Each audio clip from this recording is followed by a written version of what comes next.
Chapter 8a. There were 6 bottle-nosed dolphins swimming around the boat, poking their heads curiously out of the water and jostling for position as if for a better view. One would suddenly dive down and disappear for a moment, only to appear a moment later on the other side of the boat. They also nudged the boat with their beaks, and one rubbed sidelong against it as if he had an itch. "Do you see your friend out there?" Craig asked Jody. "Was Apollo one of the 6? Jody frowned uncertainly and leaned over the side, trying to get a better view. The dolphins didn't make it easy for her. They were in constant motion, diving and resurfacing, swimming back and forth, slipping in and out of sight. They were all practically identical. At least from her position on the deck, she could tell them apart.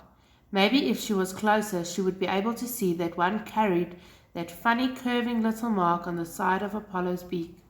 But if he was one of the group, Jody felt sure he would draw attention to himself in some way, maybe give her a special greeting.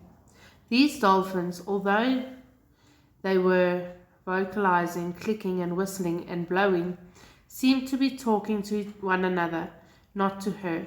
She shook her head regretfully in answer to her father's question. "No, I don't think so. They're all very similar to Apollo," said Craig. "They seem to be roughly the same age, the sort of group I would expect to find him spending most of his time with after leaving his mother." "What age would that be?" she asked. "For the bottled nose, it's about 4 years," her father replied. "The younger ones travel with their mother's group." "Do you think these are all boys?" Jody asked curiously. Her father shook his head. "Probably not. If this is a group of sub-adults, as I think, they're the dolphins' equivalent of human teenagers, a gang of friends hanging out together, boys and girls. Older adult males tend to travel in smaller groups, and adult females usually rejoin their mother's group. But sometimes adult males will be found with groups of mothers and calves. It's almost as hard to predict a bottlenose group as it is to describe the typical human family," he grinned. "And of course, they'll gather together in the hundreds sometimes to cooperate in a hunt, or if danger threatens," Gina put in. "People do that too. If we weren't part of human society, wouldn't it seem just as difficult to explain?" She lowered the hydrophone over the side of the boat into the water to record the sound the dolphins made. Jody loved listening to the clicks, pops, creaks, and whistles that seemed so full of meaning.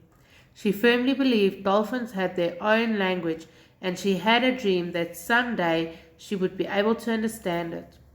She knew that researchers had been working on the puzzle for ages, and that most had decided that dolphins' sounds were more like bird song than any human language.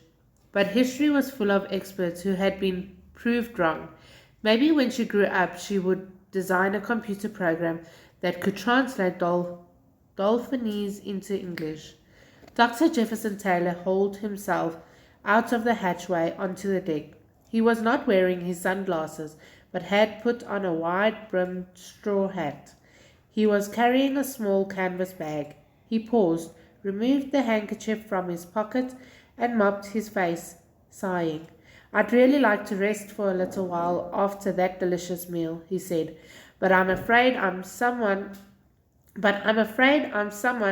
who just can't rest if there's work to be done." He strolled over to the side. "Ah, a nice side subgroup this time," he said with satisfaction. "Dr. McGrath, I trust there won't be any objection if I tag one of these specimens."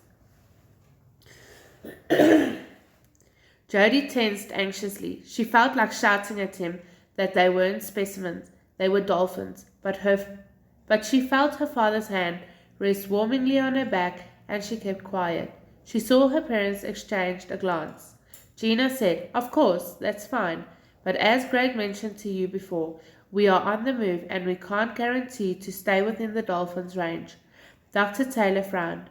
I realize that, but I do need to at least try to do some research myself, you know. Otherwise, my employers will think I'm treating this trip like a vacation. He laughed nervously. Gina sighed. Go ahead then. Jody couldn't stop herself. You will be careful, won't you, Dr. Taylor? Dr. Taylor sighed impatiently. He didn't look at her. I have been assured, Jody, that the firing of the dart will cause the slightest discomfort to the animal, he said. In fact, it may not feel anything at all, since I intend to put it in the fin, which is made of cartilage. He set his bag down on the deck and reached inside. Why don't you go down below, Jody? Said Gina gently. That's all for today.